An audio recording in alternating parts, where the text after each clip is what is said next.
경상남도 남해군 상주면 금산봉우리 끝자락에 우뚝 솟은 절벽이 있습니다.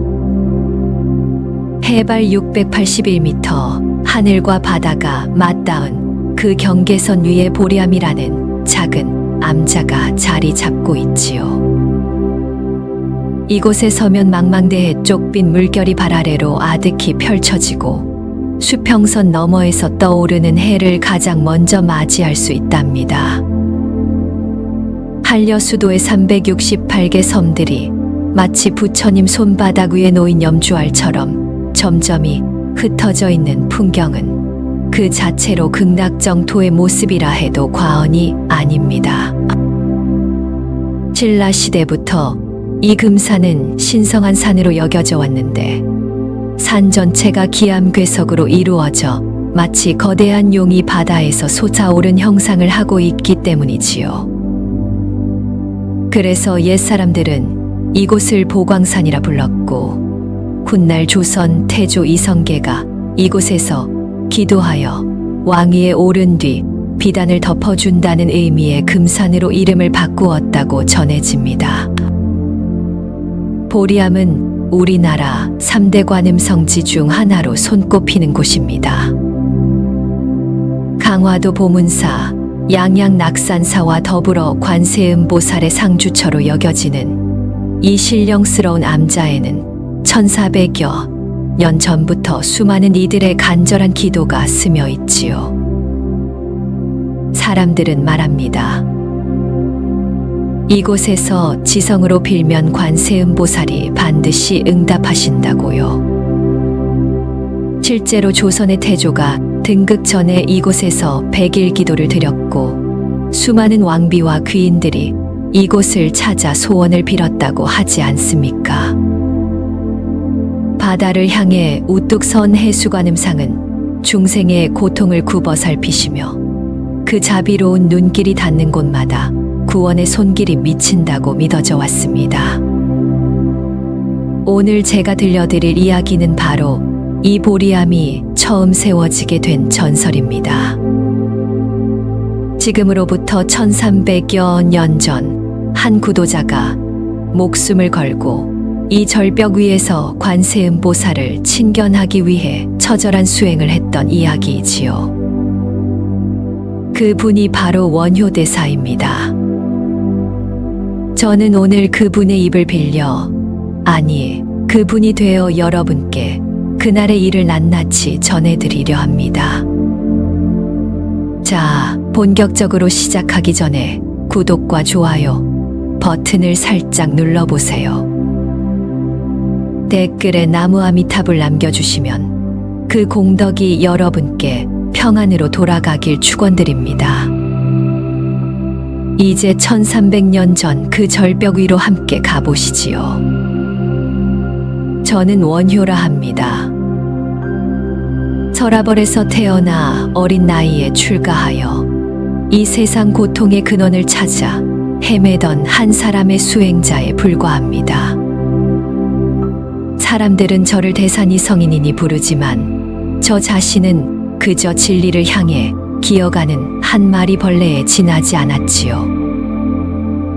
29 폐골물 사건 이후로 저는 마음이 곧 부처라는 것을 깨달았다고 세상에 알렸지만 솔직히 고백하자면 그것은 절반의 깨달음이었습니다. 머리로는 알았으되 온몸으로 체득한 것은 아니었으니까요. 밤마다 잠자리에 들면 제 안에 무언가가 속삭였습니다. 내가 정말 깨달았다면 왜 아직도 이토록 불안한 것이냐? 왜 아직도 중생의 고통 앞에서 무력함을 느끼는 것이냐? 왜 아직도 세상의 시비에 마음이 흔들리는 것이냐고요. 그 무렵 저는 서라벌을 떠나 남쪽으로 발길을 돌렸습니다. 어디로 가는지 정해놓지 않았습니다. 그저 두 발이 이끄는 대로 바람이 부는 대로 걸었지요. 산을 넘고 들을 건너 며칠을 걸었을까요? 어느 날 문득 고개를 들어보니 눈앞에 푸른 바다가 끝없이 펼쳐져 있었습니다. 제 생애 처음 보는 남해 바다였습니다. 파도가 하얀 포마를 일으키며 해안선을 때리고 갈매기들이 날카로운 울음을 토하며 하늘을 빙빙 돌았습니다. 그 광활함 앞에서 저는 한동안 멍하니 서 있을 수밖에 없었습니다. 내가 알던 세상이 얼마나 좁았던가. 이 바다 저편에는 또 얼마나 넓은 세계가 있단 말인가. 인간의 고뇌와 번뇌 따위는 이 거대한 바다 앞에서 한 줌 모래알보다 작은 것이 아닌가. 해안을 따라 걷다가 저는 한 어촌 마을에 다다랐습니다. 초가지붕 몇 채가 옹기종기 모여 있고 그물을 손질하는 어부들과 조개를 캐는 아낙네들이 분주히 오가는 평범한 바닷가 마을이었지요. 저녁이 되자 한 노인이 저를 자신의 집으로 이끌었습니다. 남루한 행색의 스님을 본 노인의 눈에는 연민과 호기심이 뒤섞여 있었습니다. 노인은 보리밥 한 그릇과 젓갈 한 종지를 내어주며 물었습니다. 스님은 어디서 오셨소? 이 궁벽한 남쪽 끝까지 무슨 일로 오셨소? 저는 솔직히 대답했습니다. 모르겠습니다. 그저 걷다 보니 여기까지 왔습니다. 어쩌면 이곳이 제가 찾던 곳일지도 모르겠습니다. 노인의 얼굴에 묘한 빛이 스쳤습니다. 그는 젓가락을 놓고 창문 너머 어둠 속을 가리켰습니다. 스님, 저 건너편에 보이는 산이 보이시오? 낮에는 구름에 가려 잘 보이지 않지만 맑은 날 해가 질 무렵이면 산봉우리가 황금빛으로 물드는 것을 볼 수 있소. 우리는 저 산을 보광산이라 부르오. 빛을 보는 산이라는 뜻이지요. 저는 귀가 번쩍 뜨였습니다. 왜 그런 이름이 붙었습니까? 노인은 목소리를 낮추어 말했습니다. 저 산 꼭대기에 올라가면 바다 한가운데서 이상한 빛이 솟아오르는 것을 볼 수 있다고 하오. 옛날부터 전해오는 이야기인데 그 빛을 본 사람은 큰 깨달음을 얻거나 소원이 이루어진다고 하지요. 하지만 산이 워낙 험하고 절벽이 깎아지른 듯해서 감히 올라가는 사람이 없소. 그날 밤 저는 잠을 이룰 수 없었습니다. 누추한 방바닥에 누워 천장을 바라보며 노인의 말을 곱씹었습니다. 바다에서 솟아오르는 빛이라. 그것이 무엇일까요? 혹시 관세음보살의 응신이 아닐까요? 금강경에 이르길 진실로 구하는 자에게 부처는 반드시 모습을 드러낸다 하지 않았습니까?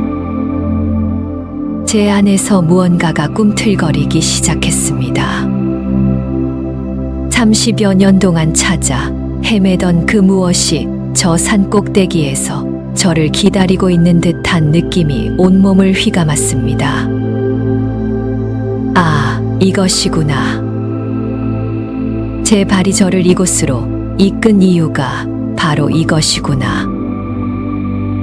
이튿날 새벽 저는 노인에게 작별을 고하고 보광산을 향해 발걸음을 옮겼습니다.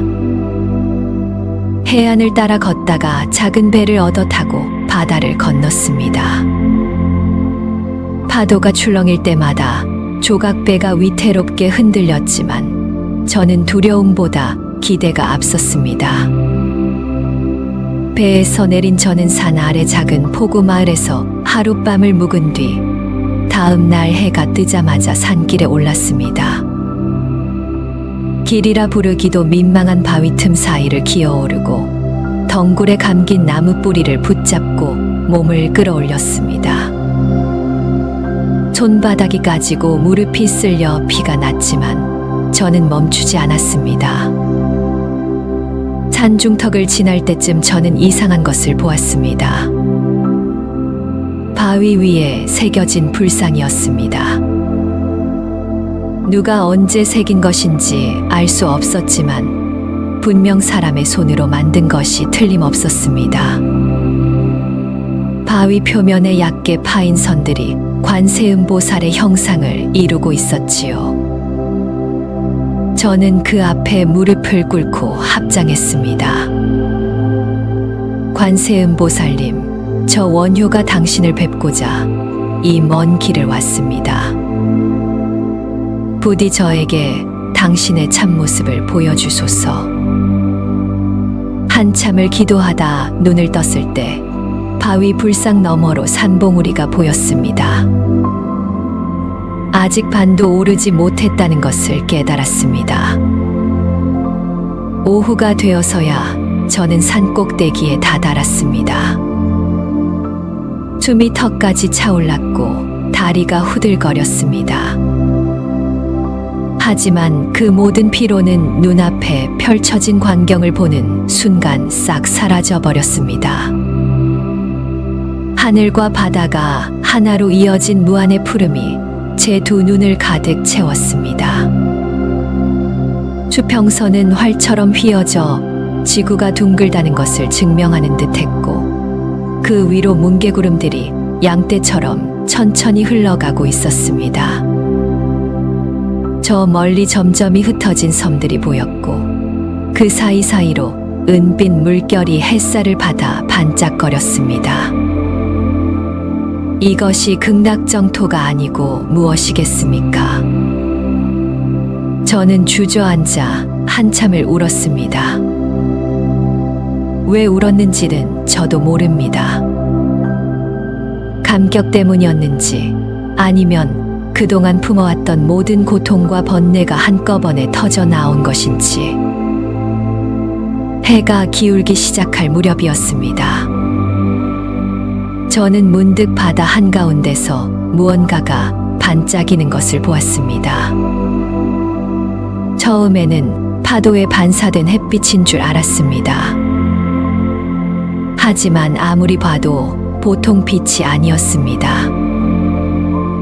은은한 금빛이 물 위로 피어오르더니 잠시 후 사라져 버렸습니다. 제 심장이 쿵쾅거리기 시작했습니다. 노인이 말했던 그 빛이 분명했습니다. 저는 그 방향을 향해 손을 모으고 나지막이 연부를 외웠습니다. 나무관세음보살, 나무관세음보살, 나무관세음보살. 다시 한번 빛이 번쩍였습니다. 이번에는 좀 더 오래, 좀 더 밝게. 그리고 저는 그 순간 결심했습니다. 이곳에서 관세음보살을 친견할 때까지 절대로 내려가지 않겠다고. 그날 밤 저는 산 꼭대기 바위 틈에 몸을 웅크리고 앉아 밤을 새웠습니다. 바닷바람이 칼날처럼 매서웠습니다. 옷깃을 여미고 몸을 최대한 작게 만들어도 추위는 뼛속까지 파고들었습니다. 이빨이 서로 부딪혀 딱딱딱 소리를 냈고 손발 끝은 감각을 잃어가고 있었습니다. 하지만 저는 한치도 물러서지 않았습니다. 입술을 꽉 깨물고 연부를 계속했습니다. 나무관세음보살, 나무관세음보살. 목소리가 떨렸지만 마음만은 흔들리지 않으려 애썼습니다. 관세음보살님, 저 원효가 당신을 친견하고자 합니다. 제 온 생애를 걸고 당신을 부르겠습니다. 부디 저의 간절함을 굽어 살펴주소서. 똥이 트자 저는 주변을 둘러보았습니다. 밤새 어둠에 가려져 있던 지형이 서서히 모습을 드러냈습니다. 제가 앉아 있는 곳은 산봉우리에서 바다 쪽으로 돌출된 안반 위였습니다. 세면이 깎아지른 절벽이었고 발 아래로는 수백 척 아래 하얀 파도가 바위에 부딪혀 부서지고 있었습니다. 한 발짝만 잘못 디디면 그대로 추락하여 목숨을 잃을 수 있는 곳이었지요. 저는 오히려 마음이 놓였습니다. 이곳이야말로 기도하기에 안성맞춤이다. 물러설 곳이 없으니 오로지 앞으로만 나아갈 수밖에 없지 않은가. 저는 먼저 기도터를 마련했습니다. 바위 표면의 돌멩이로 불상 형상을 대충 그리고 그 앞에 작은 돌탑을 쌓았습니다. 제가 가진 것이라곤 헐어빠진 가사와 낡은 바루, 그리고 108개의 나무 염주뿐이었습니다. 바루는 물을 담기 위해 바위 틈에 놓아두고 염주는 손목에 감았습니다. 가사는 밤에 이불 삼아 덮었습니다. 준비는 그것이 전부였습니다. 아니, 어쩌면 그것조차 사치였는지 모릅니다. 진정한 구도자에게 필요한 것은 오직 간절한 마음뿐이니까요. 첫 번째 날이 저물어 갔습니다. 저는 해가 질 때까지 한 끼도 먹지 않았습니다.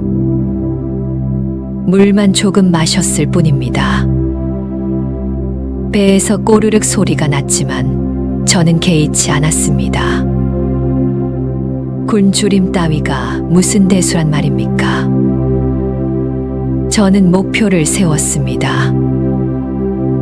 7749일, 즉 49일 동안 이곳에서 기도하겠다. 그 기간 동안 관세음보살이 응답하지 않으시면 이 절벽에서 몸을 던지겠다. 살아서든 죽어서든 반드시 관세음보살을 뵙고야 말겠다. 이것이 제가 세운 서원이었습니다. 이틀째, 사흘째가 지나갔습니다. 낮에는 앉아서 염불하고 밤에는 누워서 염불했습니다. 잠은 거의 자지 못했습니다. 눈을 감으면 온갖 잡념이 밀려들었기 때문입니다. 서랍벌에 두고 온 것들, 과거의 잘못들, 앞으로의 불안함. 그것들이 마치 살아있는 것처럼 제 마음속을 휘젓고 다녔습니다. 저는 그때마다 더 크게 염불을 외쳤습니다. 나무관세음보살, 목소리가 쉴 때까지, 목구멍이 따가울 때까지. 오로지 그 6글자에 모든 정신을 집중했습니다. 나흘째 되던 날 아침, 저는 처음으로 심각한 고비를 맞았습니다.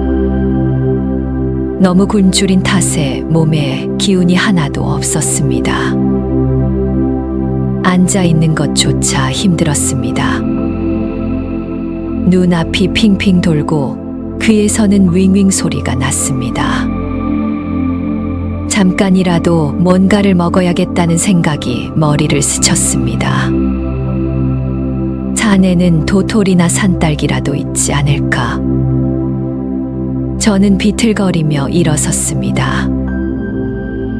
하지만 몇 걸음 걷지 못하고 그 자리에 털썩 주저앉았습니다. 무슨 생각을 하는 것이냐, 원효.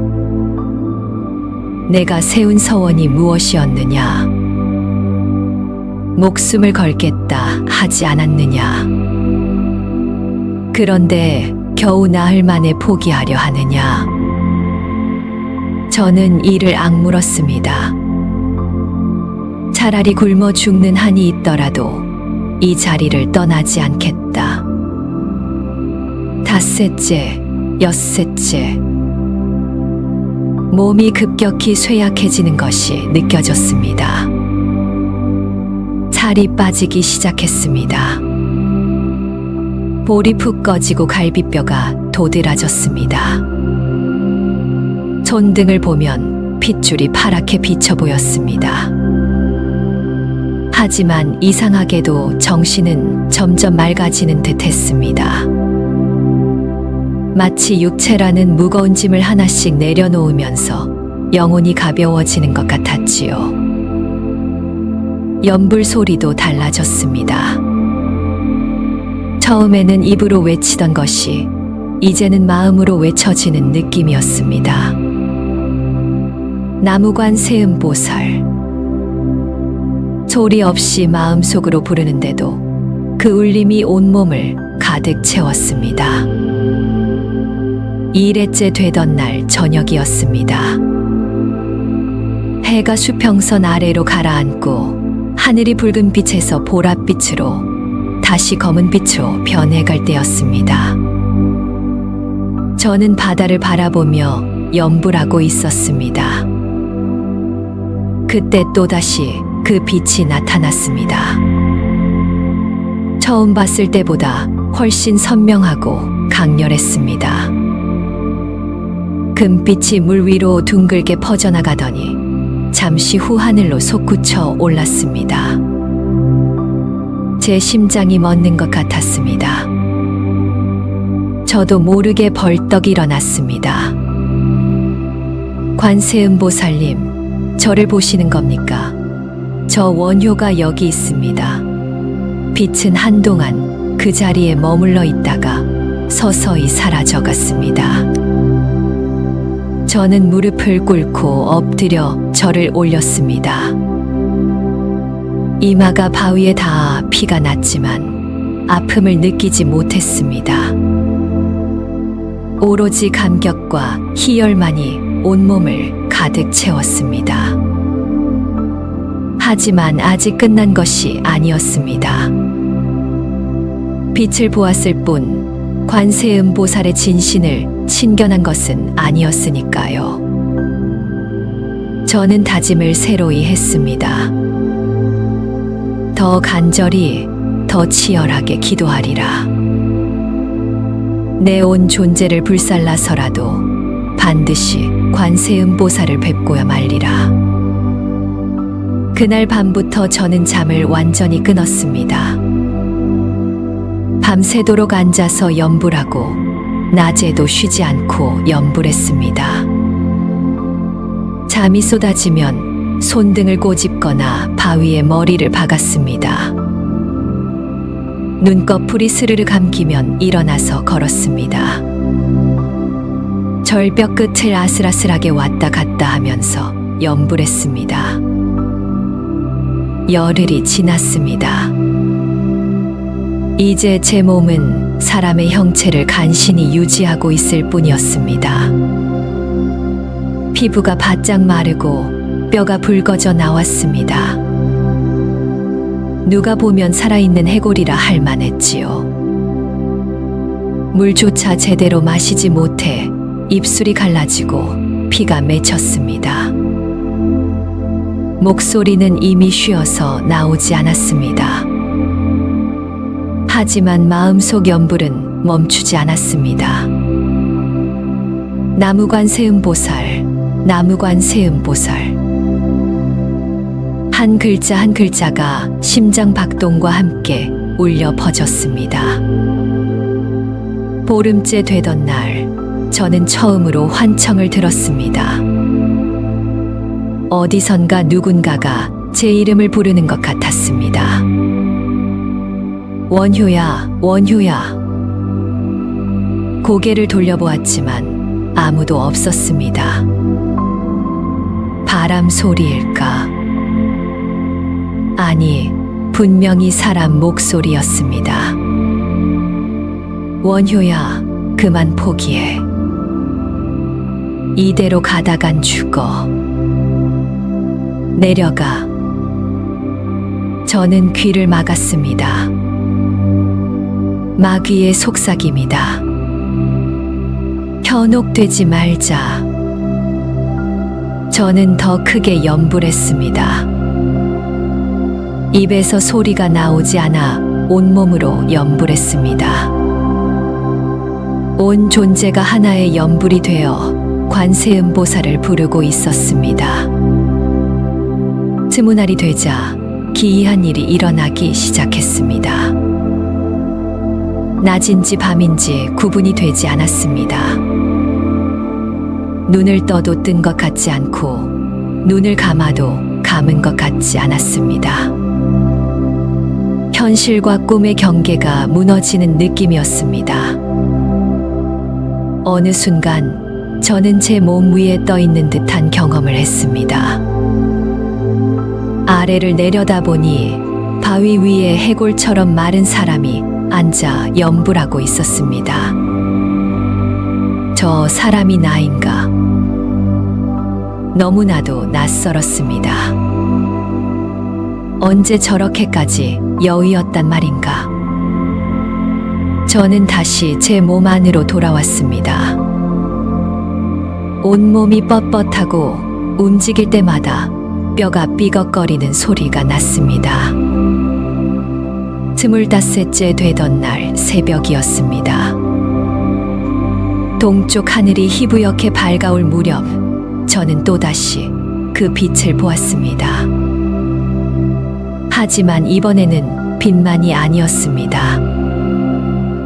빛 속에서 무언가 형체가 드러나고 있었습니다. 부드러운 곡선, 늘어지는 옷자락, 그리고 연꽃. 저는 숨을 멈추었습니다. 관세음보살님인가? 하지만 형체는 채 완성되기 전에 흐릿해지더니 안개처럼 사라져 버렸습니다. 저는 절규했습니다. 소리 없는 절규였습니다. 관세음보살님, 왜 모습을 감추시나이까? 저 원효가 아직 부족한 것이옵니까? 제게 무엇을 더 바라시나이까? 그때 제 마음 속에서 하나의 깨달음이 떠올랐습니다. 아직 집착을 버리지 못했구나. 관세음보살을 친견하겠다는 것 자체가 집착이구나. 간절히 원하면서도 원함 자체를 놓아야 하는 이 역설. 저는 눈을 감고 마음을 비우려 했습니다. 하지만 어떻게 마음을 비울 수 있겠습니까? 마음을 비우려는 것 자체가 또 하나의 마음이 아니겠습니까? 저는 그 모순 속에서 허우적거렸습니다. 30날이 되자 상상하지 못했던 일들이 벌어지기 시작했습니다. 밤이 되면 기이한 형체들이 제 주변에 나타났습니다. 처음에는 희미한 그림자에 불과했습니다. 바위 뒤에서 스멀스멀 기어 나오는 검은 형체들. 저는 그것들을 무시하려 했습니다. 환각일 뿐이다. 굶주림과 잠 부족으로 인한 착시일 뿐이다. 하지만 그것들은 점점 선명해졌습니다. 날이 갈수록 더 또렷한 형체를 갖추어 갔습니다. 33째 되던 날 밤이었습니다. 저는 염불하다가 문득 이상한 냄새를 맡았습니다. 썩은 고기 냄새, 피 냄새. 코를 찌르는 악취가 사방에서 밀려들었습니다. 저는 눈을 떴습니다. 그리고 제 앞에 서 있는 것을 보았습니다. 그것은 사람의 형상이었지만 사람이 아니었습니다. 온몸에서 검은 기운이 피어오르고 두 눈은 시뻘건 불덩이처럼 타오르고 있었습니다. 입속에는 송곳처럼 날카로운 이빨이 빽빽이 들어차 있었습니다. 저는 소름이 끼쳤습니다. 목소리가 나오지 않았습니다. 그것이 입을 열었습니다. 원효야, 나를 알아보겠느냐? 저는 고개를 저었습니다. 당신이 누구요? 그것이 웃었습니다. 웃음소리가 귀를 찢는 것 같았습니다. 잊었느냐, 원효야. 내가 출가하기 전에 죽인 사람이다. 제 심장이 얼어붙었습니다. 무슨 말이오? 저는 사람을 죽인 적이 없소. 그것이 한 발짝 다가왔습니다. 거짓말. 내가 15살 되던 해 겨울이었다. 굶주린 거지 하나가 내 집에 구걸하러 왔지. 내가 어떻게 했는지 기억하느냐? 내가 문을 박차며 소리를 질렀지. 꺼져, 이 더러운 것아. 그 거지는 그날 밤 얼어 죽었다. 내 집 문 앞에서. 저는 떨리는 목소리로 대답했습니다. 설령 그렇다 하더라도 그것은 직접 죽인 것이 아니요. 그것이 코웃음을 쳤습니다. 내 한마디가 그의 목숨을 끊었다. 내가 문을 열어주었다면 그는 살았을 것이다. 이것이 살인이 아니고 무엇이냐? 저는 아무 말도 하지 못했습니다. 머릿속이 하얘졌습니다. 정말 그런 일이 있었을까? 기억이 희미했습니다. 하지만 완전히 없다고 부정할 수도 없었습니다. 그것이 제 목 앞까지 다가왔습니다. 그 입에서 나오는 숨결이 도끼처럼 뜨겁고 역겨웠습니다. 나는 너를 저승으로 끌고 갈 것이다. 내 살을 뜯어먹고 내 피를 마시고 내 뼈를 씹을 것이다. 저는 두 눈을 질끈 감고 연부를 시작했습니다. 나무관 세음보살, 나무관 세음보살. 목소리가 떨렸지만 멈추지 않았습니다. 관세음보살님, 저를 지켜주소서. 이 마귀에게서 저를 구해주소서. 얼마나 시간이 지났을까요? 눈을 떴을 때 그것은 사라지고 없었습니다. 하지만 그날 밤은 그것이 끝이 아니었습니다. 잠시 후 이번에는 다른 것들이 나타났습니다. 여인의 형상이었습니다. 아름다운 젊은 여인들이 5명, 6명, 10명. 저를 둘러싸고 서 있었습니다. 그녀들은 입을 열어 노래를 불렀습니다. 감미로운 목소리가 귓가를 간지럽혔습니다. 스님, 왜 이렇게 고생하시나요? 우리와 함께 가요. 편안하고 따뜻한 곳으로 데려다 줄게요. 거기서 맛있는 것도 먹고 푹 잠도 자고 행복하게 살아요. 그녀들의 손이 제 어깨를, 팔을, 다리를 쓰다듬었습니다. 부드럽고 따뜻한 손길이었습니다. 제 안에서 무언가가 꿈틀거렸습니다. 인간의 본능, 욕망, 집착. 그것들이 고개를 들었습니다. 저는 이를 악물었습니다. 물러가라. 나는 너희를 따라가지 않겠다. 그녀들이 웃었습니다. 그 웃음이 점점 날카로워지더니 어느 순간 괴성으로 변했습니다. 아름답던 얼굴이 일그러지고 피부가 썩어 문드러지며 해골이 드러났습니다. 그녀들은 더 이상 여인이 아니었습니다. 악이었습니다. 굶주린 망령, 탐욕에 미쳐 윤회의 굴레에 갇힌 존재들. 그것들이 제게 달려들었습니다. 살려달라고 울부짖으며 제 옷자락을 움켜쥐었습니다. 손톱이 살을 파고들었습니다. 피가 흘렀습니다. 저는 고통스러워 신음했지만 연부를 멈추지 않았습니다. 새벽이 되어서야 그것들은 물러갔습니다. 저는 녹초가 되어 바위 위에 쓰러졌습니다.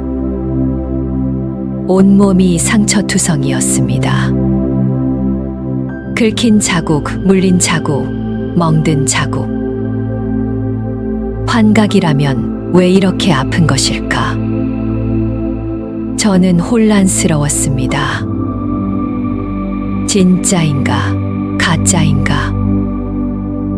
하지만 진짜든 가짜든 상관없다는 결론에 이르렀습니다. 어차피 마음이 만들어낸 것이라면 마음으로 이겨내야 하는 것이다.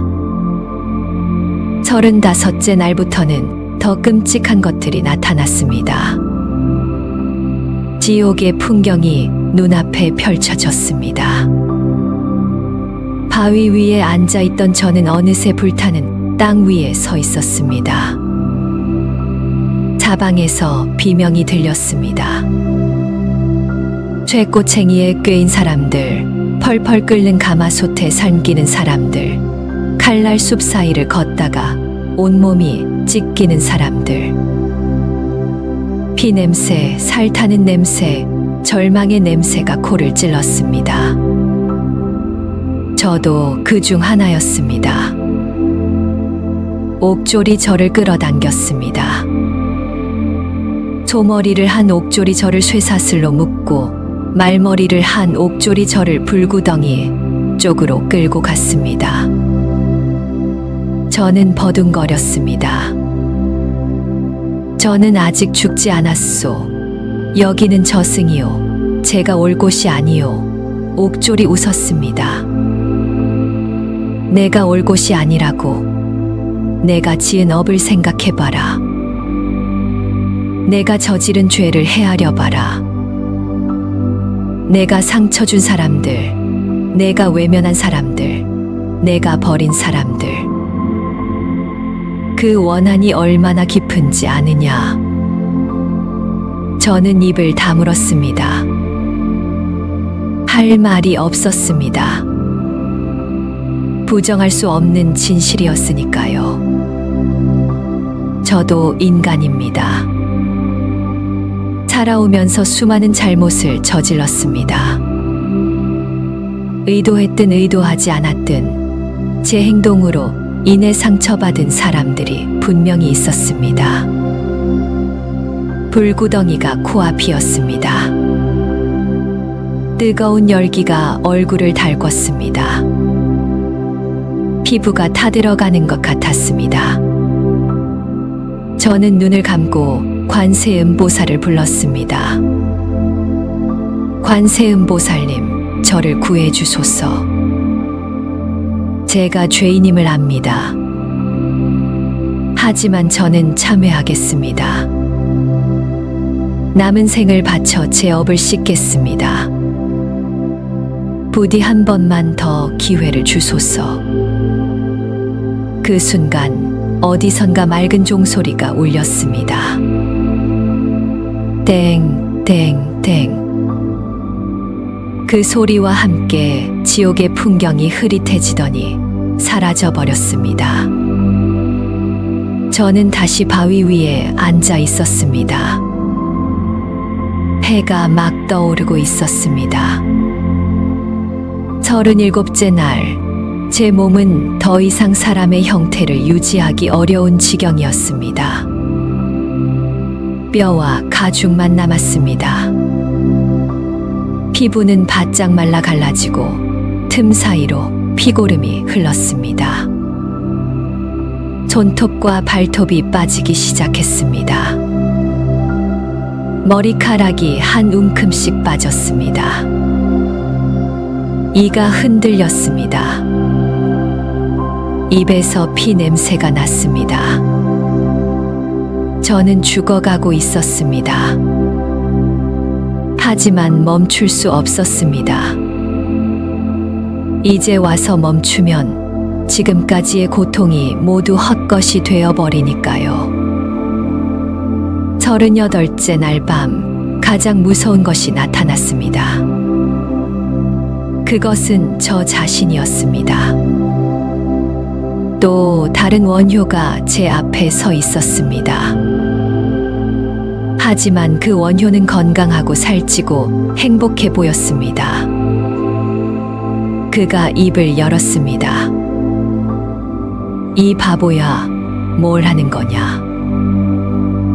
내가 아무리 기도해봤자 관세음보살이 나타나겠느냐? 내가 뭔데 감히 보살을 친견하겠다는 것이냐? 저는 대답했습니다. 나는 누구도 아닙니다. 하지만 누구나 부처가 될 수 있지 않습니까? 또 다른 원효가 비웃었습니다. 착각하지 마라. 너는 특별하지 않아. 너는 그저 미친 짓을 하는 미친놈일 뿐이야. 지금이라도 포기하고 내려가. 그러면 내가 원하는 모든 것을 얻을 수 있어. 명예, 부, 권력. 왕도 내 앞에 무릎 꿇을 것이야. 저는 고개를 저었습니다. 그것들은 내가 원하는 것이 아닙니다. 또 다른 원효가 목소리를 높였습니다. 그러면 뭘 원하는 거냐? 관세음보살을 만나서 뭘 어쩌겠다는 거냐? 저는 잠시 생각했습니다. 그리고 대답했습니다.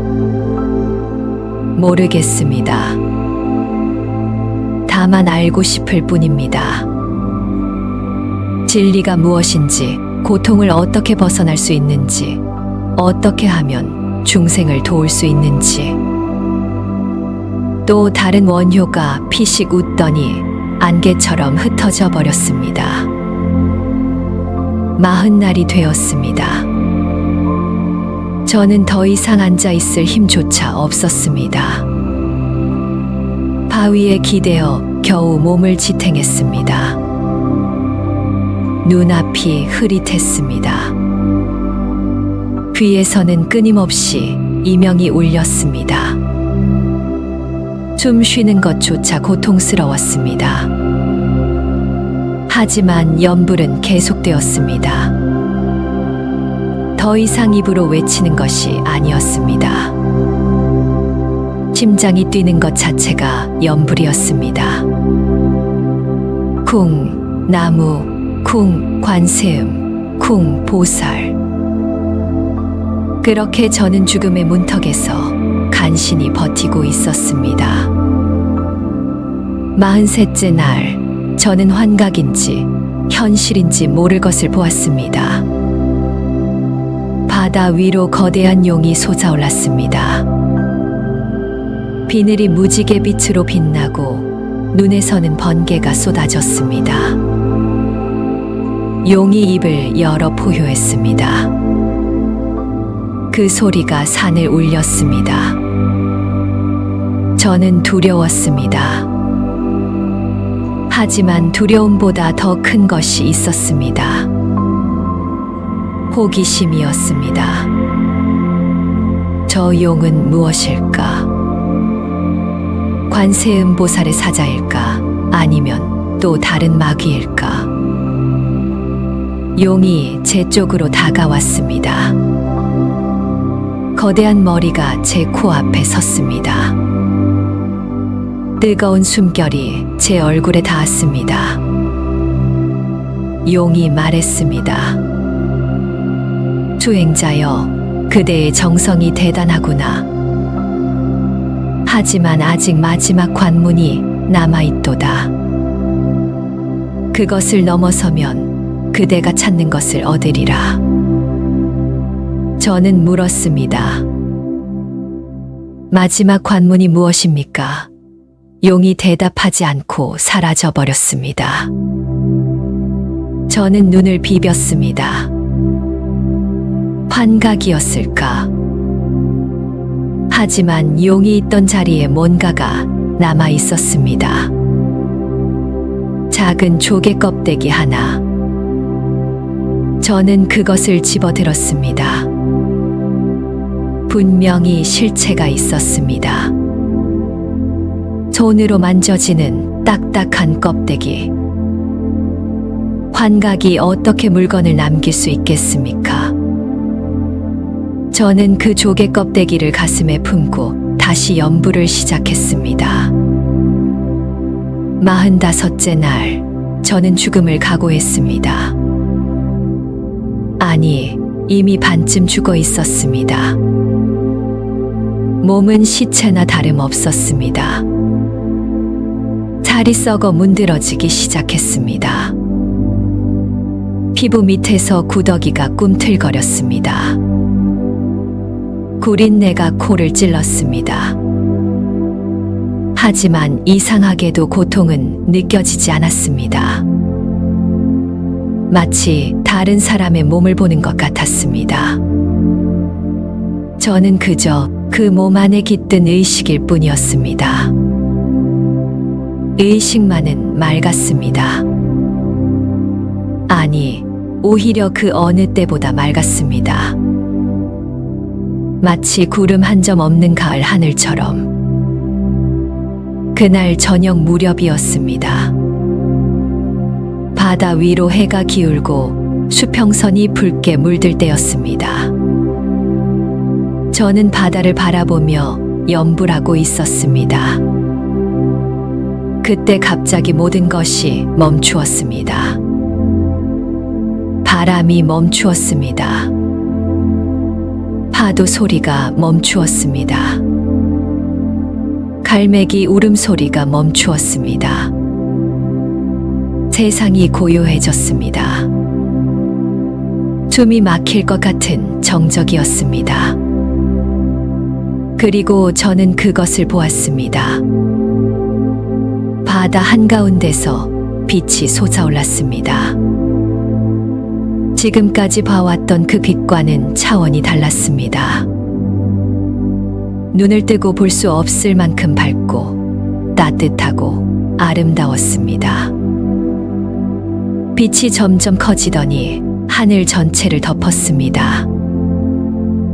그 빛 속에서 형체가 드러나기 시작했습니다. 하얀 옷을 입은 여인이었습니다. 백일을 두른 관세음 보살이었습니다. 키가 수십 척은 될 것 같았습니다. 머리 위에는 보관이 빛나고 있었고, 왼손에는 감로수가 담긴 정병을, 오른손에는 버들가지를 들고 계셨습니다. 그 얼굴은 어떻게 표현해야 할까요? 세상에서 가장 아름다운 것과 세상에서 가장 자비로운 것이 하나로 합쳐진 얼굴이었습니다. 눈매는 부드럽고 깊었으며 입술에는 미소가 머물러 있었습니다. 그 눈빛이 저를 바라보았습니다. 저는 온몸이 마비되는 것 같았습니다. 숨을 쉴 수 없었습니다. 말을 할 수 없었습니다. 다만 눈물만이 볼을 타고 흘러내렸습니다. 관세음 보살님, 관세음 보살님. 마음속으로만 그 이름을 불렀습니다. 드디어 당신을 뵙게 되었습니다. 관세음 보살이 입을 열었습니다. 그 목소리는 하늘에서 내려오는 종소리 같았습니다. 맑고 낭낭하며 동시에 따뜻하고 포근했습니다. 원효야, 내가 나를 찾았구나. 아니, 내가 너를 기다리고 있었다. 저는 고개를 조아리며 대답했습니다. 목소리가 나오지 않아 이 모양만 움직였습니다. 관세음 보살님, 저 같은 미천한 중이 어찌 보살님을 뵐 자격이 있겠습니까? 저는 아직 깨달음에 이르지 못한 몸이옵니다. 관세음보살이 웃었습니다. 그 웃음이 세상 전체를 환하게 밝히는 것 같았습니다. 원효야, 내가 자격을 묻느냐? 중생 중에 자격 있는 자가 어디 있겠느냐? 하지만 나는 모든 중생을 품는다. 자격 여부가 아니라 간절함의 깊이가 중요한 것이다. 내 간절함이 나를 이곳으로 불렀다. 저는 물었습니다. 보살님, 제게 무엇을 가르쳐 주시렵니까? 저는 오랫동안 진리를 찾아 헤매었습니다. 해골물을 마시고 일체유심조를 깨달았다 자부했지만 아직도 마음 한구석에 의문이 남아 있습니다. 관세음보살이 고개를 끄덕였습니다. 그래, 내 의문이 무엇이냐? 저는 말했습니다. 만약 모든 것이 마음이 만든 것이라면 중생의 고통도 마음이 만든 것입니다. 그렇다면 그 고통은 진짜가 아닌 것입니까? 중생의 눈물과 비명은 환상에 불과한 것입니까? 관세음보살의 눈빛이 깊어졌습니다. 원효야, 좋은 질문이다. 중생의 고통은 환상이면서 동시에 진실이다. 환상이기에 벗어날 수 있고 진실이기에 외면해서는 안 된다. 이 둘을 함께 보는 것이 중도이며 그것을 체득하는 것이 깨달음이다. 저는 그 말씀을 곱씹었습니다. 환상이면서 진실. 벗어날 수 있으면서 외면해서는 안 된다. 어렵습니다.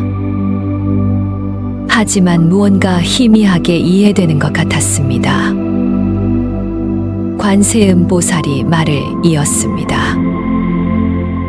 원효야, 내가 이 절벽에서 몸을 학대한 까닭은 무엇이냐? 저는 대답했습니다. 보살님을 친견하기 위해서였습니다. 그것이 전부냐? 저는 잠시 망설이다가 솔직히 말했습니다. 아닙니다. 저 자신을 증명하고 싶었습니다. 제가 얼마나 간절한지, 제가 얼마나 진지한지 증명하고 싶었습니다. 관세음보살이 고개를 끄덕였습니다. 그래, 그것이 바로 집착이다.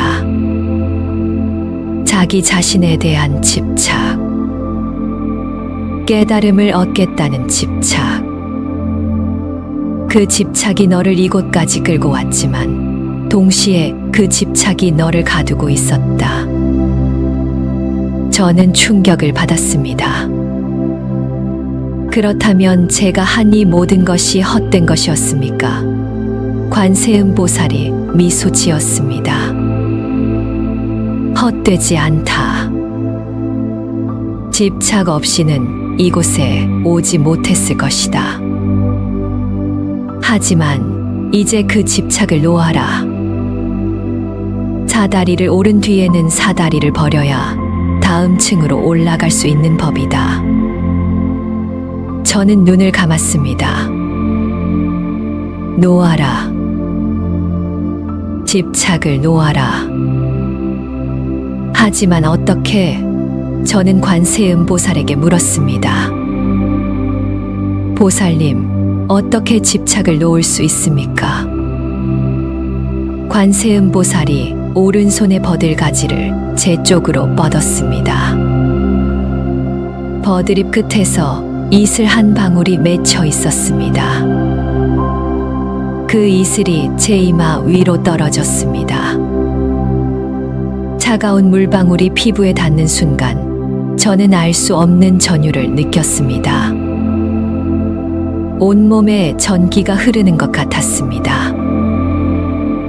머릿속이 하얘지더니 무언가가 확 열리는 느낌이 들었습니다. 저는 보았습니다.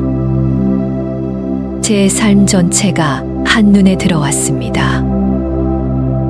태어나기 전의 어둠, 세상에 나왔을 때의 울음, 어린 시절의 웃음과 눈물, 출가를 결심했던 날의 결연함, 해골물을 마셨던 그 밤의 충격, 수많은 사람들과의 만남과 헤어짐. 그 모든 것이 파노라마처럼 스쳐 지나갔습니다. 그리고 깨달았습니다. 이 모든 것이 인연이구나. 좋은 일도 나쁜 일도, 기쁨도 고통도 모두 인연 따라 일어난 것이구나. 집착할 것이 없구나. 놓아버릴 것도 없구나. 처음부터 잡을 것이 없었으니까. 눈을 떴을 때 저는 웃고 있었습니다. 관세음보살도 웃고 계셨습니다. 원효야, 내가 찾던 것을 찾았느냐? 저는 고개를 저었습니다. 보살님, 찾지 못했습니다. 하지만 괜찮습니다. 찾지 못한 것조차 인연이니까요. 관세음보살이 크게 웃었습니다. 그 웃음소리가 산과 바다에 메아리 쳤습니다. 좋다, 원효야. 내가 그것을 깨달았다면 이제 내가 해야 할 일이 있다. 저는 물었습니다. 무엇을 하면 되겠습니까? 관세음보살이 바다 저편을 가리켰습니다. 저 바다 건너의 수많은 중생이 고통받고 있다. 배고픔에, 질병에, 전쟁에, 억울함에. 그들에게 부처의 가르침을 전하라. 어려운 말, 복잡한 이론이 아니라 그들이 알아들을 수 있는 쉬운 말로. 그들의 삶 속에서 그들과 함께. 저는 고개를 숙였습니다. 분부대로 하겠습니다. 하지만 저 같은 부족한 자가 어떻게 그런 큰일을 할 수 있겠습니까? 관세음보살이 정병에서 감로수를 떠서 제게 건넸습니다. 이것을 마셔라. 내 몸과 마음을 치유해 줄 것이다. 그리고 기억해라. 내가 부족하기에 중생을 도울 수 있는 것이다. 완벽한 자는 불완전한 자를 이해하지 못한다. 저는 두 손으로 감로수를 받아 마셨습니다. 달콤하고 시원한 물이 목을 타고 내려갔습니다. 온몸에 생기가 돌기 시작했습니다. 썩어가던 살이 회복되고 빠진 머리카락이 다시 자라나는 것 같았습니다. 관세음보살이 마지막으로 말씀하셨습니다. 원효야, 이곳에 절을 지어라. 이 금산 꼭대기, 내가 기도한 이 바위 위에. 나는 항상 이곳에 머물며 중생의 기도에 응답할 것이다. 내가 전하는 가르침을 받아들이는 자, 이곳에 와서 기도하는 자, 나는 그들 모두에게 가피를 베풀 것이다. 저는 엎드려 절을 올렸습니다. 감사합니다, 관세음보살님. 부디 저에게 지혜를 주시어 중생을 잘 인도할 수 있게 해주소서. 관세음보살이 서서히 빛 속으로 사라지기 시작했습니다. 그 모습이 희미해지면서 목소리만 남았습니다. 원효야, 잊지 마라. 진리는 멀리 있지 않다. 내 발밑에 있고 내 숨결 속에 있고 내가 만나는 모든 사람 안에 있다. 그것을 보는 눈을 가져라. 빛이 완전히 사라지고 세상이 다시 제 모습을 되찾았습니다. 바람이 불고 파도 소리가 들리고 갈매기가 울었습니다. 저는 혼자 바위 위에 앉아 있었습니다. 하지만 더 이상 해골 같은 모습이 아니었습니다. 감로수의 기적이었을까요? 몸이 회복되어 있었습니다. 완전하지는 않았지만 움직일 수 있을 만큼 기력이 돌아왔습니다. 저는 천천히 일어섰습니다. 다리가 떨렸지만 서 있을 수 있었습니다. 바다를 바라보며 깊은 숨을 쉬었습니다. 짭조름한 바람이 폐를 가득 채웠습니다. 살아있구나. 저는 살아있구나. 그리고 할 일이 있구나. 그날 밤 저는 바위 위에서 처음으로 편안히 잠들었습니다. 꿈을 꾸지 않았습니다. 아니, 꿈을 꾸었는지 모릅니다. 다만 깨어났을 때 마음이 고요하고 평화로웠습니다. 햇살이 따뜻하게 얼굴을 비추고 있었습니다. 저는 두 손을 모으고 관세음보살을 향해 삼배를 올렸습니다. 49일이 다 찼습니다. 저는 산을 내려가기로 했습니다. 하지만 그 전에 해야 할 일이 있었습니다. 관세음보살의 분부대로 이곳에 절을 지어야 했습니다. 저는 주변을 둘러보며 적당한 터를 물색했습니다. 바위와 바위 사이에 평평한 곳이 있었습니다. 이곳이면 작은 암자를 지을 수 있겠다 싶었습니다.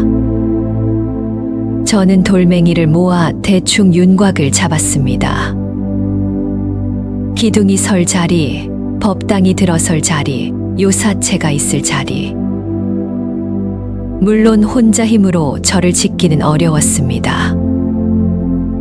산 아래 마을에 내려가 도움을 청해야 했습니다.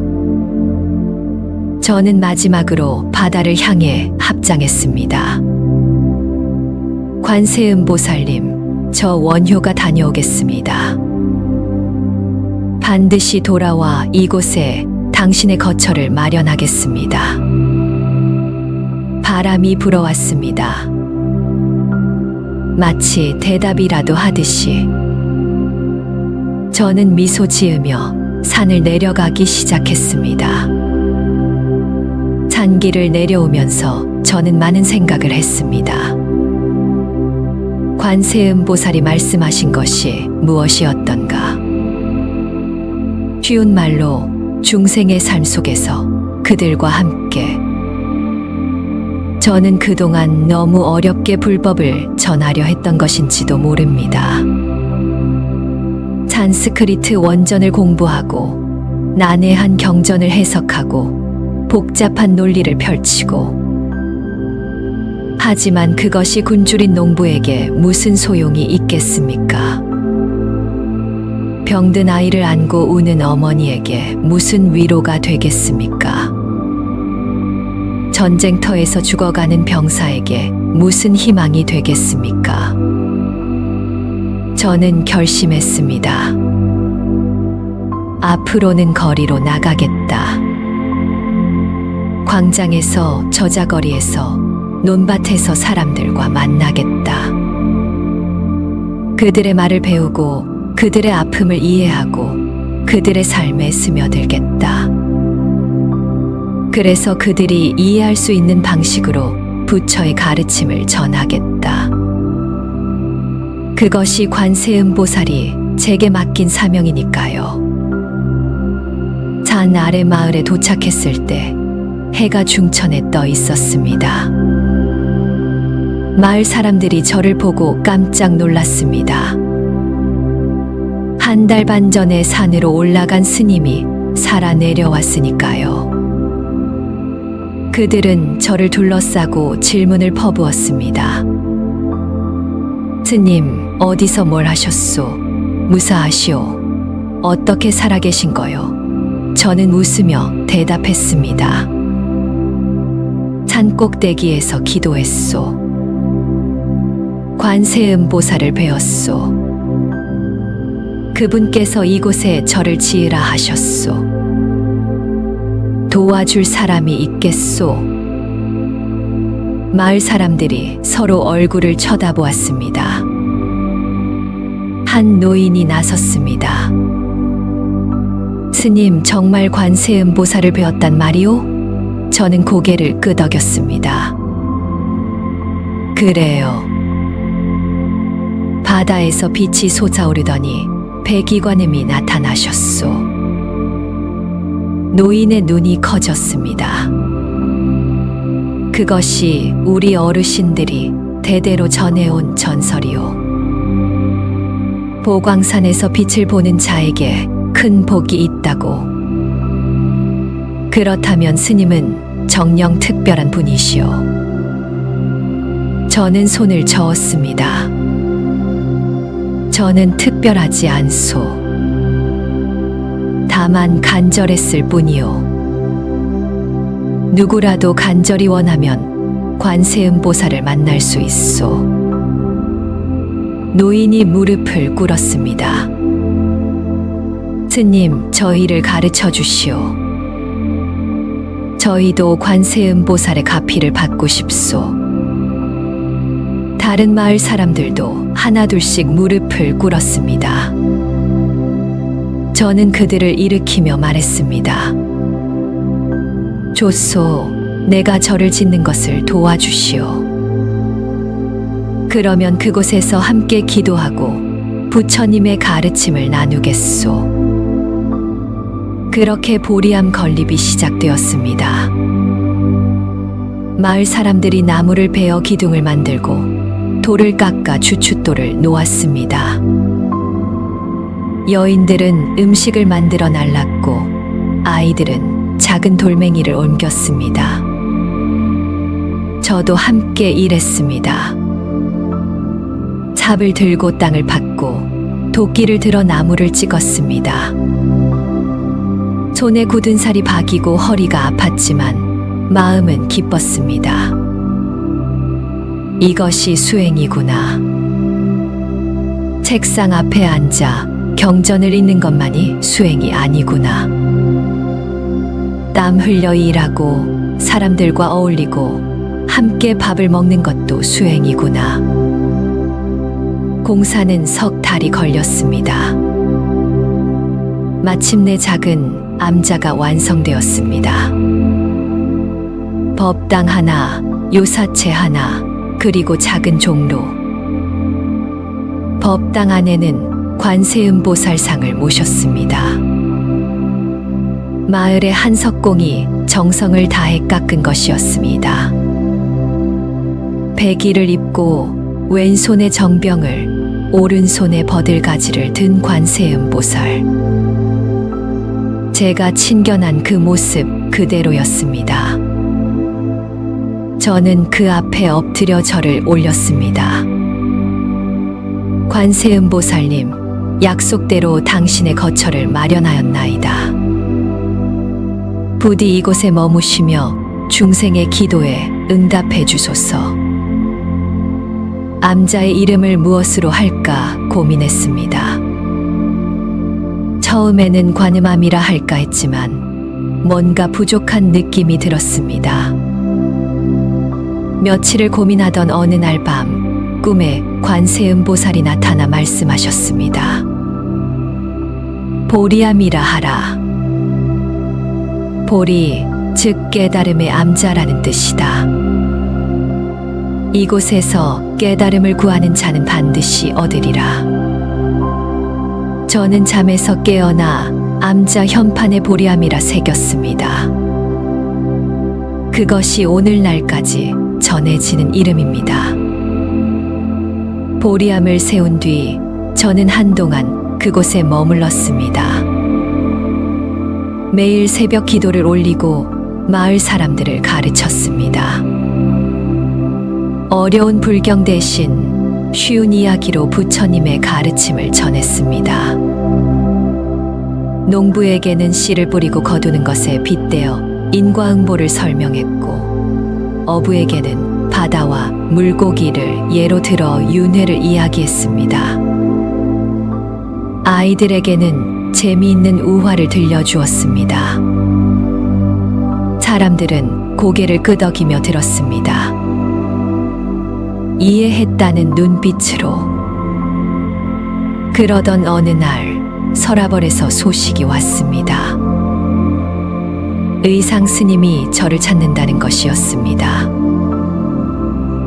의상, 제 평생의 벗이자 도반. 함께 당나라로 유학을 떠나려다 저만 도중에 돌아온 인연. 그가 당에서 화엄을 배우고 돌아와 큰 가르침을 펴고 있다는 소문은 들었습니다. 그가 저를 왜 찾는 것일까요? 저는 보리암을 떠나 서라벌로 향했습니다. 의상 스님을 만난 것은 경주 외곽의 작은 암자에서였습니다. 10년 만의 재회였습니다. 그는 예전보다 훨씬 장엄해 보였습니다. 눈빛이 깊고 목소리가 묵직했습니다. 화엄의 가르침을 체득한 사람만이 가질 수 있는 기운이 느껴졌습니다. 원효, 잘 지냈는가? 저는 미소 지었습니다. 의상, 자네도 잘 지냈는가? 우리는 마주 앉아 차를 마셨습니다. 한동안 말없이 차만 홀짝거렸습니다.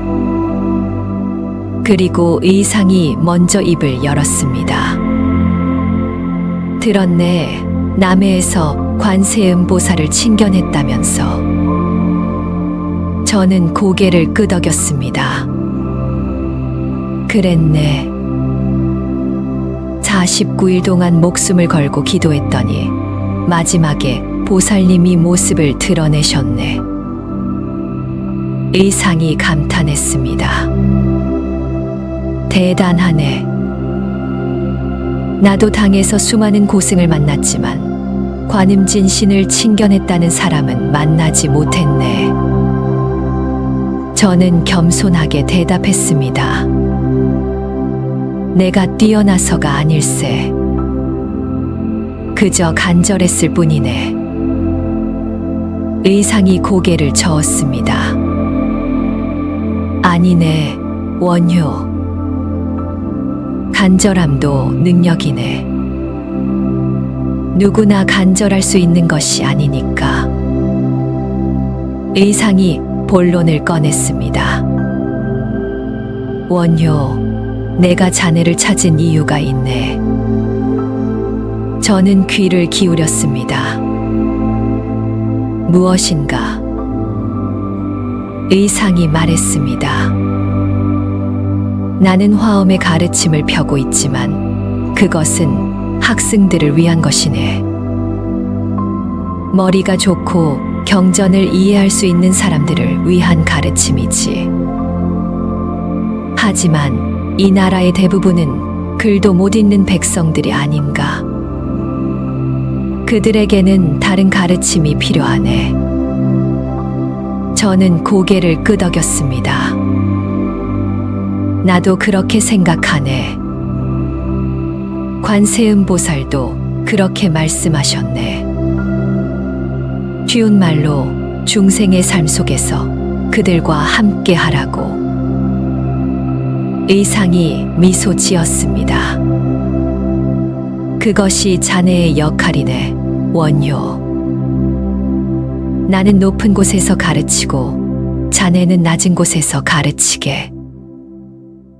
그래서 위아래가 모두 부처의 가르침으로 채워지면 이 나라가 진정한 불국토가 되지 않겠나. 저는 그 말씀에 가슴이 뜨거워졌습니다.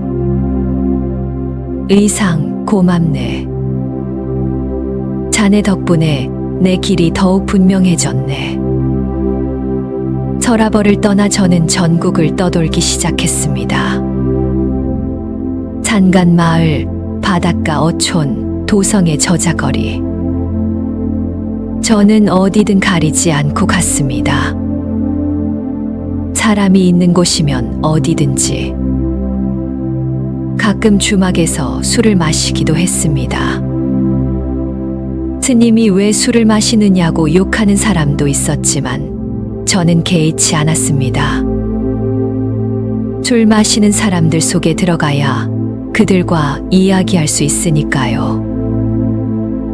저는 그들과 함께 웃고 울고 노래했습니다.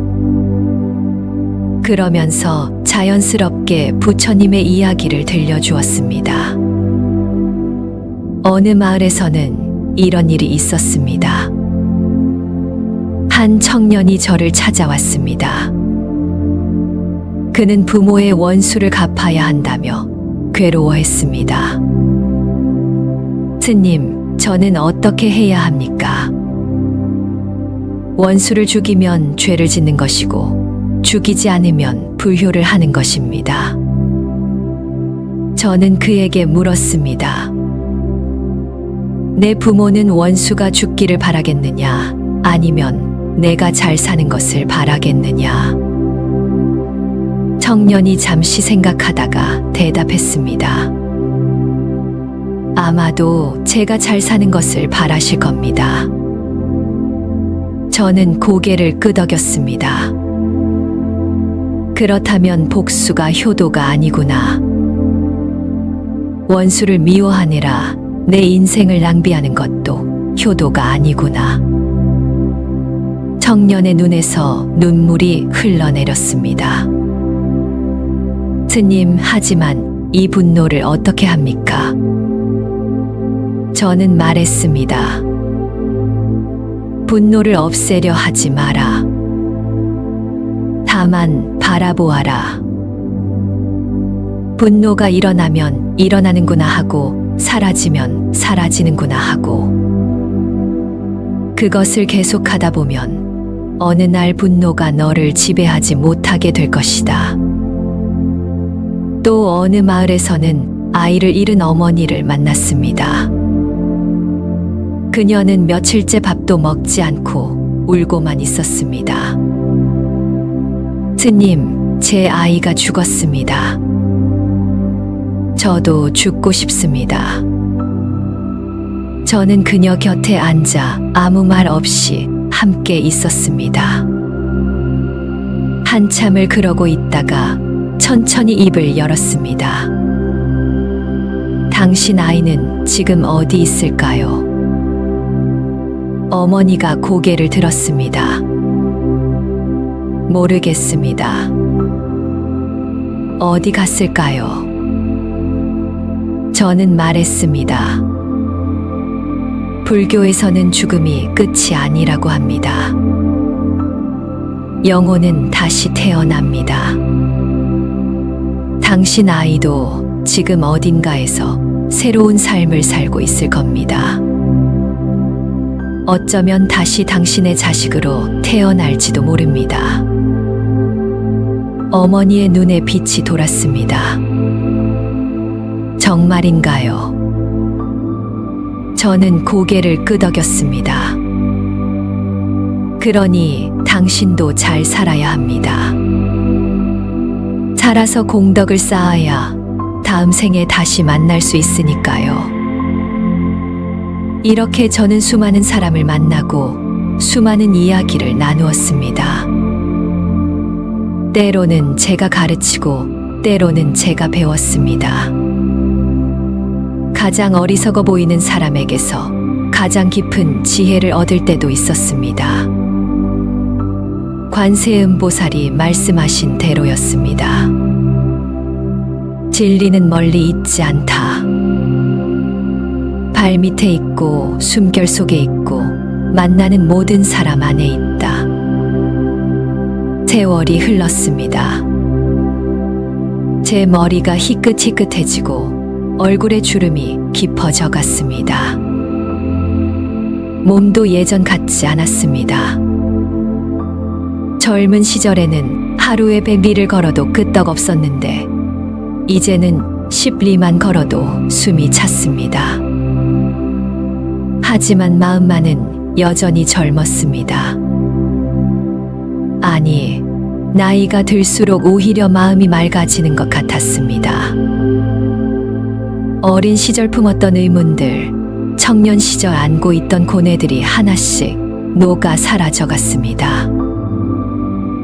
해골물을 마셨을 때 깨달은 일체유심조가, 보광산에서 관음을 챙겨냈을 때 깨달은 집착의 문제가 수십 년간 중생과 함께하면서 체득한 자비의 의미가 하나로 어우러졌습니다. 어느 봄날이었습니다. 저는 다시 남의 보리암을 찾았습니다. 수십 년 만의 방문이었습니다. 산길을 오르면서 옛 기억이 새록새록 떠올랐습니다. 굶주리며 기도하던 그날들, 마귀와 싸우던 그 밤들, 그리고 마침내 관세음보살을 친견하던 그 순간. 그때 저는 젊고 열정적이었지요. 목숨을 걸겠다며 으스댔지요. 지금 생각하면 웃음이 납니다.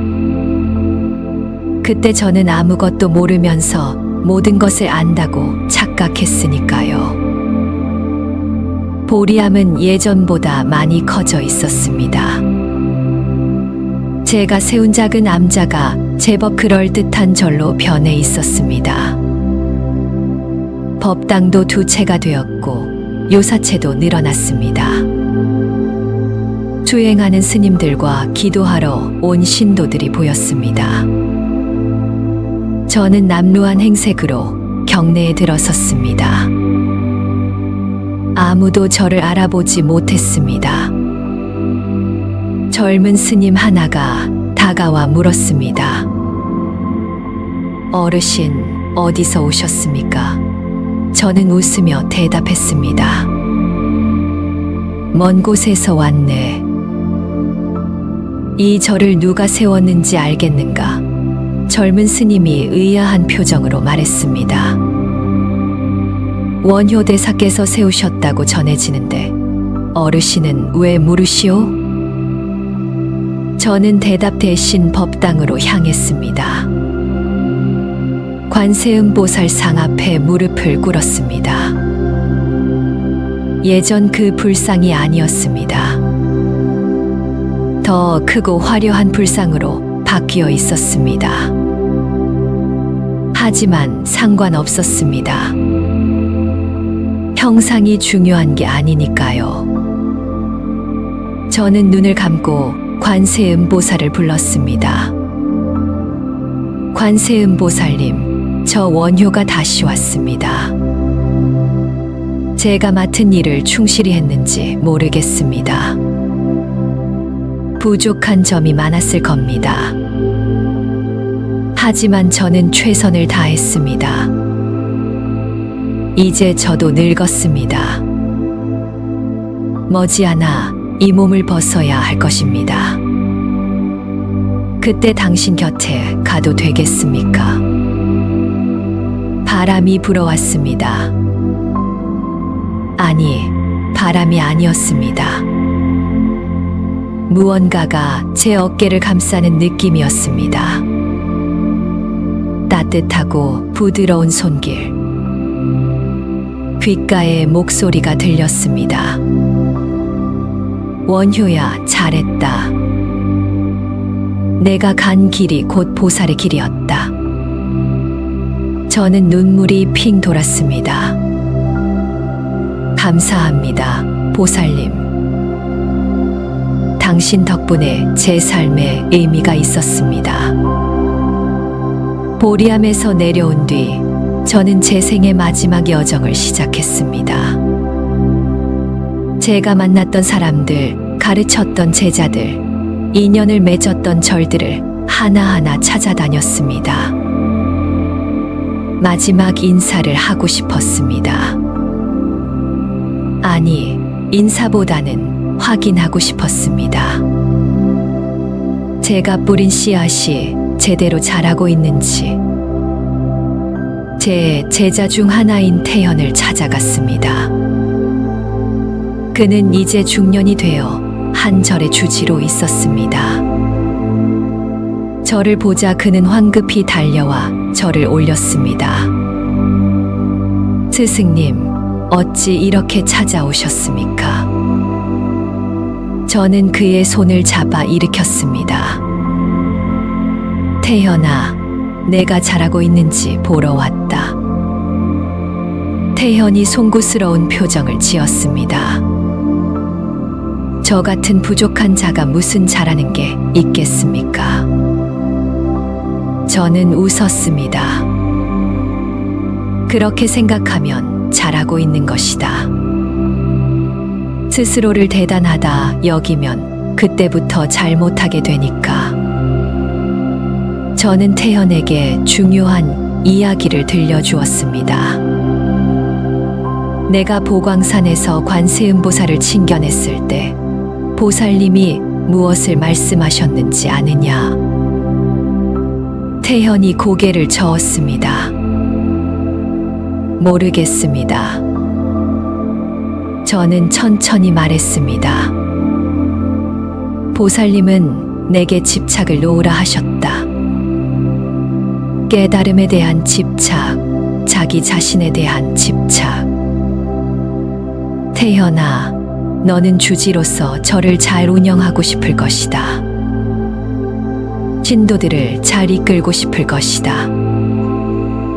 하지만 그것도 집착이 될 수 있다. 잘하려는 마음 자체가 너를 가둘 수 있다. 태현이 물었습니다. 그렇다면 어떻게 해야 합니까? 저는 대답했습니다. 최선을 다하되 결과에 집착하지 마라. 씨를 뿌리는 것은 내 일이지만 싹이 트고 열매 맺는 것은 하늘의 일이다. 또 다른 제자인 해공도 찾아갔습니다. 그는 산속 깊은 곳에 홀로 암자를 짓고 수행하고 있었습니다. 저를 보자 그는 묵묵히 차를 끓였습니다. 한동안 말없이 차를 마셨습니다. 그가 먼저 입을 열었습니다. 스승님, 마지막 여정이신 것 같습니다. 저는 고개를 끄덕였습니다. 그래, 내 눈치가 밝구나. 해공이 말했습니다. 제가 스승님께 배운 것은 많습니다. 하지만 가장 크게 배운 것은 무집착입니다. 저는 미소 지었습니다. 무집착을 배웠다면 무집착에도 집착하지 않아야 한다. 해공이 웃었습니다. 알겠습니다, 스승님. 노음조차 노는 것이지요. 마지막으로 저는 서라벌로 향했습니다. 의상 스님을 만나기 위해서였습니다. 그도 저처럼 늙어 있었습니다. 하지만 여전히 정정했습니다.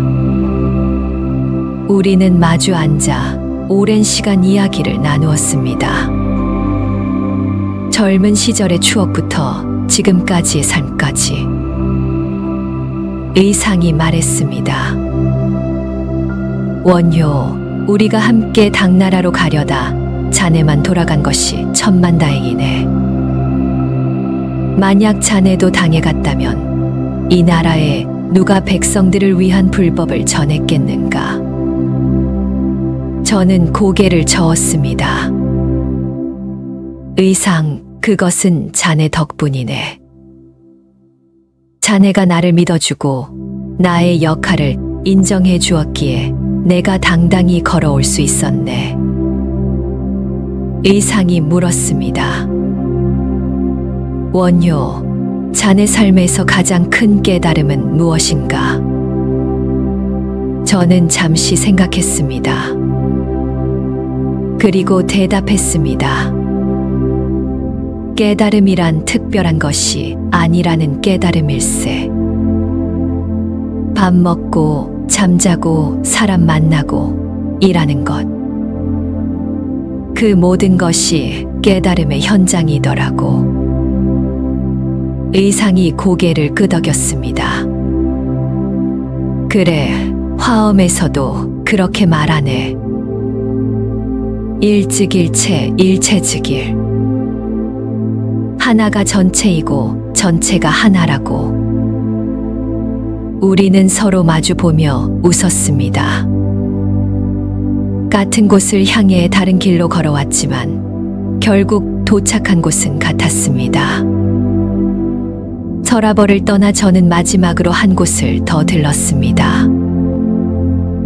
제가 태어난 마을이었습니다. 어린 시절을 보냈던 집은 이미 없어지고 다른 사람들이 살고 있었습니다. 저를 아는 사람도 아무도 없었습니다. 저는 마을 어귀의 큰 나무 아래에 앉았습니다. 그 나무는 제가 어릴 때도 있었던 것입니다. 그때 이미 오래된 나무였는데 지금도 여전히 푸르렀습니다. 나무에게 물었습니다. 나무야, 너는 나를 기억하느냐? 바람에 흔들리는 잎새가 대답하는 것 같았습니다. 기억한다. 너는 여기서 태어나 여기를 떠났고 이제 여기로 돌아왔구나. 저는 깨달았습니다. 돌고 돌아 제자리로 돌아왔구나. 출발점과 도착점이 같구나. 아니, 처음부터 떠난 적이 없었구나. 삶이라는 것이 그런 것이었구나. 태어나서 살다가 죽고 다시 태어나서 살다가 죽고 그 반복 속에서 우리는 무엇을 찾는 것일까? 어쩌면 찾을 것이 없는지도 모르겠습니다. 이미 다 갖고 있으니까. 다만 그것을 알아채지 못할 뿐.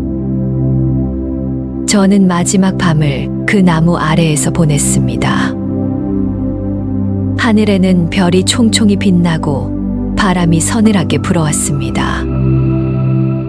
저는 눈을 감고 관세음보살을 불렀습니다. 나무관세음보살, 나무관세음보살. 예전처럼 간절하지 않았습니다. 그냥 편안하게 친구를 부르듯이. 관세음보살님, 저 원효가 곧 가겠습니다. 먼저 가서 차를 끓여 놓으세요.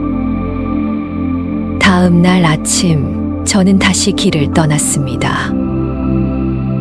어디로 가는지 정해놓지 않았습니다.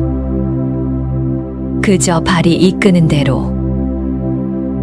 하지만 이상하게도 발걸음은 다시 남쪽을 향하고 있었습니다. 보리암 쪽으로. 며칠을 걸어 보리암 아래 마을에 다다랐을 때 저는 더 이상 걸을 수가 없었습니다. 몸의 기운이 다 빠져버렸습니다. 마을 사람들이 저를 부축해 마을 안으로 데려갔습니다. 어느 민가의 따뜻한 방에 누웠습니다. 이제 때가 되었구나 라는 생각이 들었습니다. 마을 사람들과 보리암의 스님들이 제 곁에 모여들었습니다. 저는 그들에게 마지막 말을 남겼습니다. 여러분, 제 말을 잘 들으시오. 죽음은 끝이 아니오. 다만 이 몸을 벗고 다른 몸을 입는 것이오. 두려워할 것 없소. 태어남도 죽음도 모두 인연 따라 일어나는 것이니까. 여러분도 언젠가 이 몸을 벗겠지만 그때 당황하지 마시오. 관세음보살의 이름을 부르시오. 그러면 보살님께서 인도해 주실 것이오. 스님들이 물었습니다. 대사님, 저희에게 마지막으로 가르쳐 주실 것이 없습니까? 저는 웃었습니다. 있지. 밥 먹을 때 밥 먹고, 잠잘 때 잠자고, 기도할 때 기도하시오. 그것이 전부요. 스님들이 고개를 갸우뚱했습니다. 그것이 전부입니까? 저는 고개를 끄덕였습니다. 그래, 그것이 전부요. 하지만 그것이 어렵소.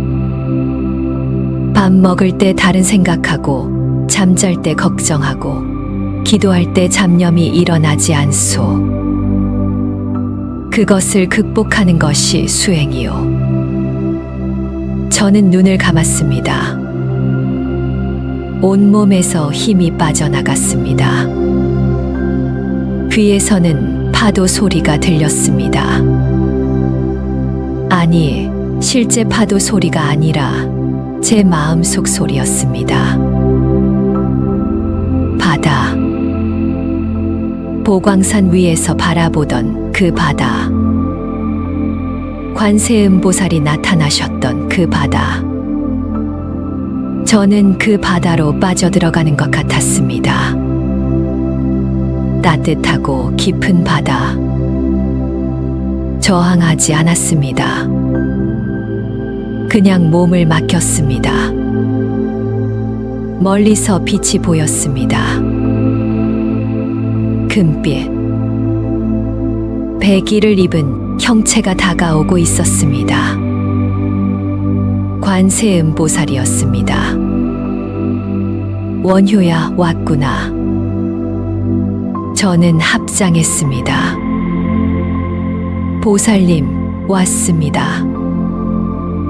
관세음보살이 미소 지었습니다. 고생했다. 이제 쉬어라. 저는 고개를 저었습니다.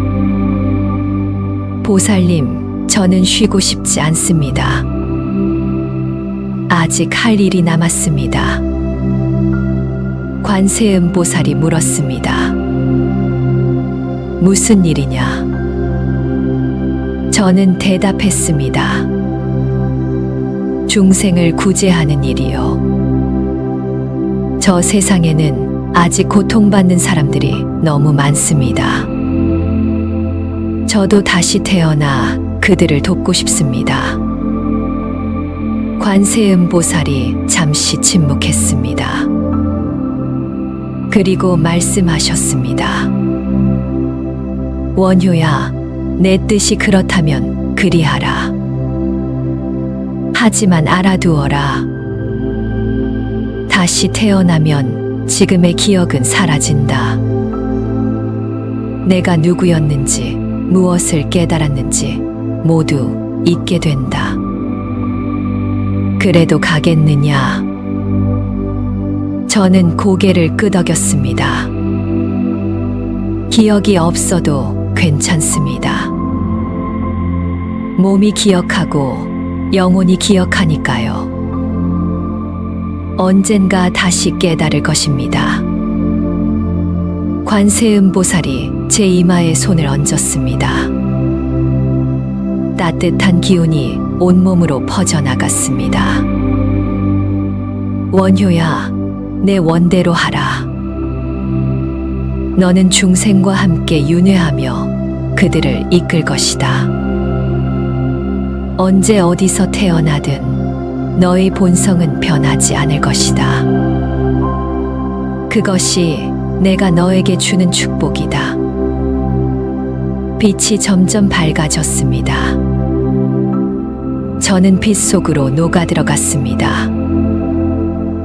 원효대사가 입적한 뒤 그의 사리를 모신 탑이 보리암 경내에 세워졌습니다. 사람들은 그 탑 앞에서 기도하면 원효대사의 가피를 받을 수 있다고 믿었습니다. 실제로 그 탑 앞에서 병이 나았다는 이야기, 소원이 이루어졌다는 이야기가 전해지기 시작했습니다. 보리암은 관세음보살의 성지일 뿐 아니라 원효대사의 영혼이 머무는 곳으로 더욱 유명해졌습니다. 세월이 흘러 신라가 망하고 고려가 들어섰습니다. 고려 시대에도 보리암의 명성은 이어졌습니다. 왕족과 귀족들이 앞다투어 이곳을 찾아왔고 암자는 점점 커져갔습니다. 원효대사가 관세음보살을 친견했다는 이야기는 전설이 되어 퍼져나갔습니다. 어떤 이는 그 이야기를 사실로 받아들였고 어떤 이는 허황된 것이라 의심했습니다. 하지만 그런 것은 중요하지 않았습니다. 중요한 것은 그 이야기가 사람들에게 희망을 주었다는 것입니다. 간절히 원하면 이루어진다는 희망. 부처님은 항상 우리 곁에 계신다는 믿음. 조선 시대가 되었습니다. 태조 이성계가 왕위에 오르기 전 이곳에서 100일 기도를 드렸다고 전해집니다. 그가 왕이 된 뒤 이 산의 이름을 금산으로 바꾸었다는 것은 앞서 말씀드린 대로입니다. 조선 시대에는 불교가 억압받았지만 보리암만은 그 명맥을 유지했습니다. 관세음보살 신앙은 왕실에서도 민간에서도 사라지지 않았으니까요. 왕비들과 귀인들이 은밀히 이곳을 찾아와 기도를 올렸습니다. 자식을 원하는 이도 있었고 남편의 출세를 비는 이도 있었고 가족의 건강을 빌기 위한 이도 있었습니다. 관세음보살은 그 모든 기도에 응답하셨다고 합니다. 지금도 보리암은 많은 이들의 발길이 끊이지 않는 곳입니다. 새해 첫날이면 수많은 사람들이 이곳에서 일출을 맞이합니다.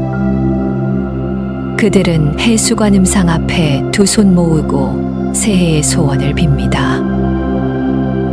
건강을 빌고 행복을 빌고 사랑을 빕니다. 관세음보살은 그들의 기도를 듣고 계십니다.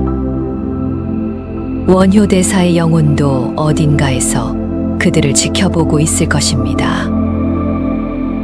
저 원효가 드린 말씀은 여기까지입니다. 1300년 전의 이야기가 오늘을 사는 여러분께 어떤 의미로 다가왔는지 모르겠습니다. 저는 목숨을 걸고 관세음보살을 만나고자 했고 마침내 그 소원을 이루었습니다. 하지만 돌이켜 생각해보면 관세음보살을 만난 것이 중요한 게 아니었습니다. 그 과정에서 저 자신을 만난 것이 더 중요했습니다. 제 안의 두려움, 집착, 욕망, 그리고 그 모든 것을 넘어서는 무언가. 그것을 발견한 것이 진짜 깨달음이었습니다. 여러분도 각자의 보리암을 찾고 계실 것입니다. 꼭 절벽 위에서 기도하라는 것이 아닙니다. 여러분의 일상이 곧 수행터입니다. 힘든 일을 겪을 때, 관계에서 상처받을 때, 미래가 불안할 때, 그 모든 순간이 여러분을 성장시키는 기회입니다. 마귀와 싸우듯이 그 어려움을 견뎌내십시오. 그러면 언젠가 여러분 앞에도 빛이 나타날 것입니다. 그 빛이 관세음보살이든 다른 무엇이든 그것은 여러분이 찾던 답일 것입니다. 마지막으로 한 가지만 더 말씀드리겠습니다. 저는 죽음을 두려워하지 않았습니다. 왜냐하면 죽음이 끝이 아님을 알았기 때문입니다. 여러분도 죽음을 두려워하지 마십시오. 다만 살아있는 동안 최선을 다하십시오.